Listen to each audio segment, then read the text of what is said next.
Il a été élu entrepreneur inspirant de l'année 2025. À 36 ans seulement, il est à la tête de Nemesis, une agence de branding qui veut bousculer le secteur. Bonjour Sidney Funk. Bonjour Frédéric. Comment devient-on entrepreneur inspirant de l'année ? C'est un travail devant sa glace tous les matins pour se dire qu'on est le meilleur. Non, écoute, on participe tout simplement au concours et après, il faut juste, je pense, être vrai, parler avec ses tripes et puis les gens répondent à ce qui est réel et ce qui est juste, je pense. Ça, ce serait le meilleur conseil pour devenir entrepreneur inspirant, quoi. Vous avez été surpris d'avoir ce titre ? Ouais, quand même, parce que la compète était assez solide. Hein. Il y avait Jonathan Pham de Winvest, Nicolas Finet de Sortlist, Amélie Allemand, tu vois, de Jobbloom, et même en finale, il y avait, on n'était que des top entrepreneurs. J'avais l'impression d'être un peu l'underdog, tu vois. Donc ouais, j'ai été assez surpris, mais bon, je le sentais bien aussi. Et c'est une récompense qui a un impact réel dans votre travail au quotidien ?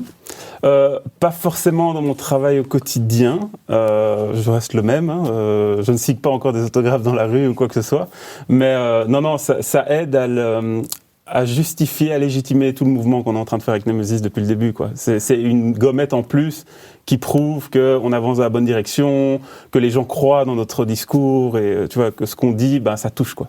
Ça amène des contrats ? Ça n'a pas amené de contrat, en tout cas pas encore. Ça a amené des discussions. Donc, tu vois, entre une discussion et un contrat, il y a un monde. Ouais. Mais non, oui, il y a clairement une reconnaissance et une considération déjà pour toutes les discussions en cours où ils se disent « Ah, attends, c'est quand même l'entrepreneur inspirant de l'année. » Et maman est content. Donc, c'est top.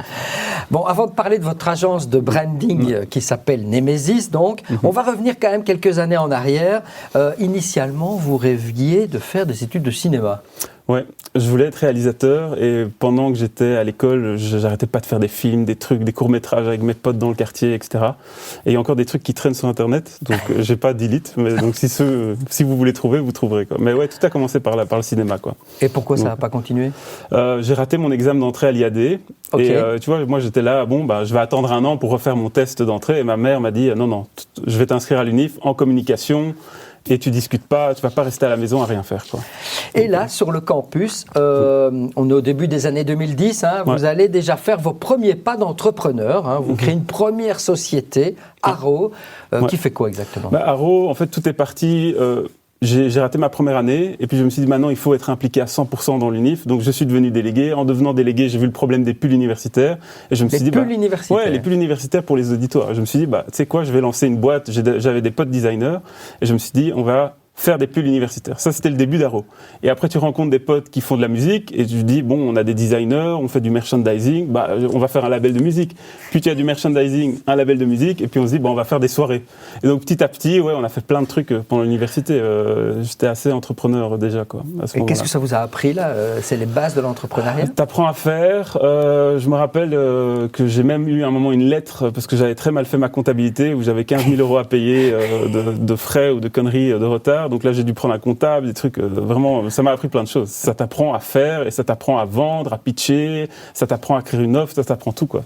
C'était génial comme laboratoire, l'université, quoi. Alors, les études de communication suivent leur cours. Ouais. Dernière année de master, un stage en RP, Relations publiques, chez TBWA, très belle agence, et vous comprenez que ça, en fait, c'est pas pour vous. Non, c'est pas pour moi, et je voulais absolument faire un stage dans le cursus de mes études, qui était Relations publiques, pour me dire, bon, je le sentais déjà, mais je me suis dit, il ne faut pas être bête, je vais quand même aller voir ce que c'est. Je vais fermer une porte.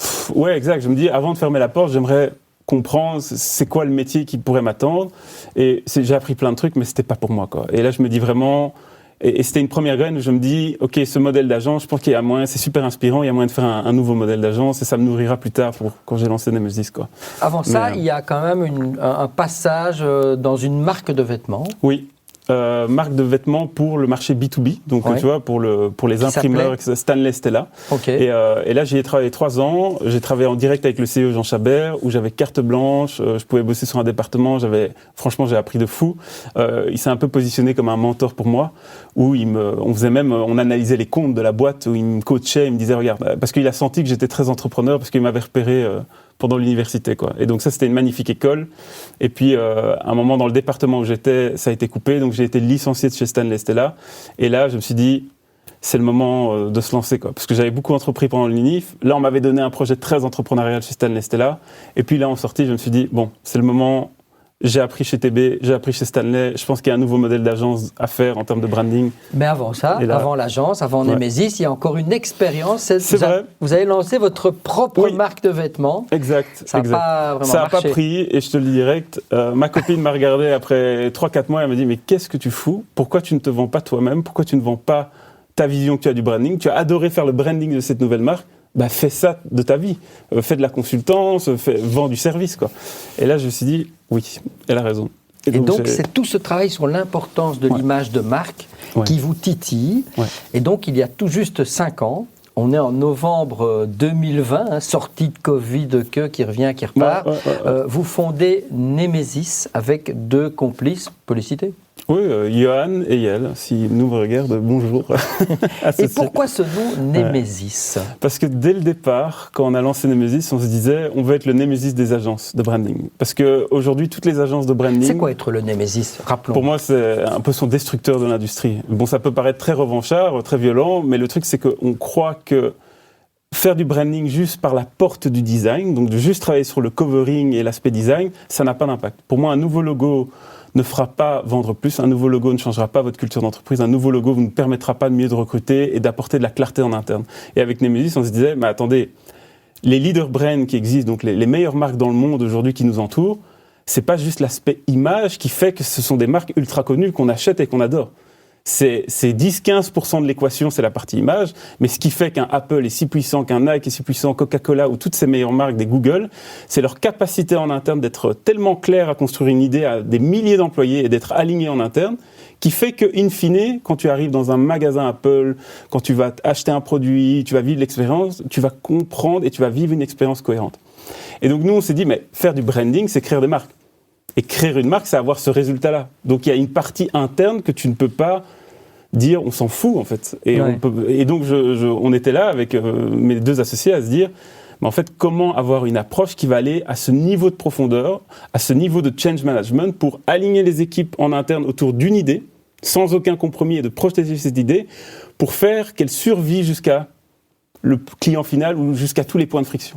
Et quand tu penses le branding comme ça, tu commences à te dire qu'une job description, donc une offre d'emploi est un élément de marque, qu'un processus de recrutement est une expérience de marque aussi, qu'un onboarding d'un nouvel employé, donc quelqu'un qui est un welcome d'un nouvel employé, est une expérience de marque. Et ce n'est pas que juste le logo, le post Instagram ou ce genre de truc, ou le site internet. L'idée, c'est d'être disruptif, un peu comme Elon Musk l'a été avec Tesla.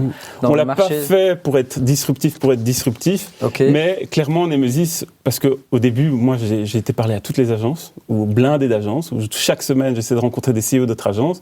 Et il y a un truc qui m'a frustré, c'est qu'ils étaient tous là à dire « Ouah, t'as raison, en effet, il y a un truc différent, ta vision est juste, en effet, on devrait plus être investi en interne. » Mais ils ne changeaient pas. Ouais. Et donc, c'est là où, en effet, je me dis « Attends, comment changer une industrie comme un Elon Musk l'a fait dans les voitures électriques ?» Et en fait, l'humain change quand il est obligé de changer. Et là, on revient au pourquoi Nemesis. Et le côté un peu revanchard, c'est que on croit profondément, et on le voit déjà aujourd'hui, que ce soit nous quand on recrute des gens, nous quand on a un impact chez les clients, on a toujours un impact au niveau du chiffre d'affaires, sur les équipes, sur vraiment l'interne, sur la culture d'entreprise et aussi au niveau du marketing.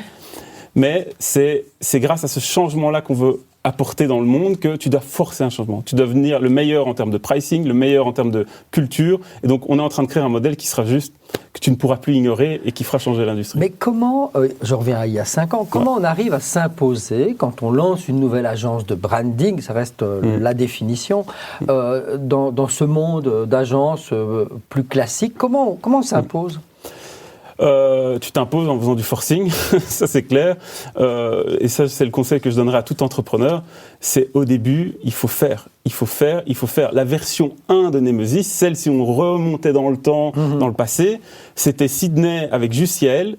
on était inscrit chez Actiris Job Yourself en tant que chômeur entrepreneur, il y a un profil à Bruxelles, et où on facturait via une coopérative. Et on était juste consultant qui facturait par jour. Ça, c'était la V1 de Nemesis. Aujourd'hui, on a un bureau à Dubaï, on a un bureau à Bruxelles, on a des employés à travers le monde. Mais tu vois, c'est en tapant sur le clou et en étant clair sur qu'est-ce qu'on est en train de construire. Il y a 5 ans, la vision était la même. Que 5 ans plus tard, vu que tu as été dans la même direction et qu'on s'est efforcé tous les jours d'avancer un bon pas dans la bonne direction et en faisant le moins de zigzags possible, donc le moins de compromis possible, bah, c'est clair qu'après 5 ans, tu te dis, bah, attends, on a tracé. Mais ça a pris 5 ans. Et ça prendra encore 5 à 10 ans. Combien de clients on a fait le compte dernièrement. C'est une bonne question. On est aujourd'hui à plus de 60 clients en 5 ans. Donc on a une moyenne de 12, 10 par an. Qui ont revu leur image de marque, mais pas seulement. C'est le change management. Et on est aux alentours parce que notre client type, là, vraiment la personne qu'on change, où on met tout le focus, c'est le CEO. Et on a plus de 70 CEO. Parce qu'il y a des boîtes qui ont des co-CEO, des doubles CEO, ou des fois 2-3 partenaires. Donc on a plus de 70, 72, 74, je sais plus. Mais on a plus de 70 CEO accompagnés dans leur quotidien à avoir vraiment challengé, quoi. C'est ça la valeur ajoutée de Nemesis, c'est qu'habituellement une agence de branding, elle passe par le service marketing d'une entreprise. Elle n'a jamais de contact avec le CEO. Nous, on n'a jamais vendu un département marketing en 5 ans et je ne pense qu'on ne le vendra pas parce que j'ai déjà eu des discussions avec des responsables marketing et vu qu'on a une approche complètement holistique de change management, ça ne parle pas au marketing. Il dit, mais attends, moi je veux juste parler à cette cible, dans ce contexte-là, je veux des personnages, je veux une stratégie de com. Et nous, on est là en se disant, non, on va faire une stratégie de boîte. Ça veut dire concrètement, vous travaillez comment ? Qu'est-ce que vous faites ? En immersion totale. Ça, c'est si un client nous dit non, tu peux pas avoir accès à toutes mes équipes, à parler à mes équipes, avoir tous mes documents, vivre au sein de la boîte plusieurs semaines, tu vois, dans les bureaux, etc. Si quelqu'un refuse, on dit on travaille pas ensemble. Alors, allez voir une agence classique. Mais on est en immersion totale pour comprendre les écarts qu'il y a entre ce qui est dit, écrit et vécu. D'accord. Parce que le branding, ce n'est que ça. C'est si tu es clair et qu'il n'y a pas d'écart entre un CEO qui dit quelque chose, un document qui est écrit en interne ou en externe, qu'il n'y a pas d'écart entre ça et ce qui est vécu au sein de la boîte, là tu commences à être une vraie boîte parce que tu es aligné et les gens comprennent en interne qu'est-ce qu'on fait ici en fait. Parce que c'est que ça, être une boîte, c'est tu as une vision d'un entrepreneur ou d'un CEO qui doit, le jeu c'est ça, c'est faire survivre ma vision jusqu'au bout, jusqu'au client final. Et Apple, c'est quoi ? Ils ont une vision super claire et ils arrivent à la faire survivre de la manière la plus pure et protégée juste à une expérience finale. Et c'est ça le game quand tu es entrepreneur. Alors ce qui est marrant, dans vos outils, il y a même des ambition dinners. C'est quoi ? Bon, ça c'est un mix où Yael adore, un de mes associés, il adore faire de la nourriture. Et en fait, on s'est dit à un moment, parce qu'il y avait un besoin, on était très fort en immersion en interne, mais à un moment on se disait, mais en fait, il faut sortir le CEO de son contexte.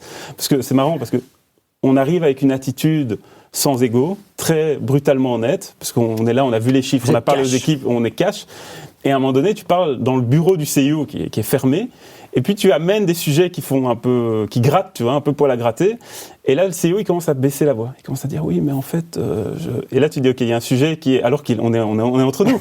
Et là, on se dit, ok, c'est pas grave. Et c'est là où est né l'Ambition Dinner. On s'est dit, tu sais quoi, on va venir chez le CEO, chez lui, faire à manger. Donc elle ouvre et ils acceptent. En fait, c'est obligatoire. Tu vois, on l'oblige. On dit, c'est pas de négociable. Et en fonction des clients, parce que des fois on voyage avec nos clients.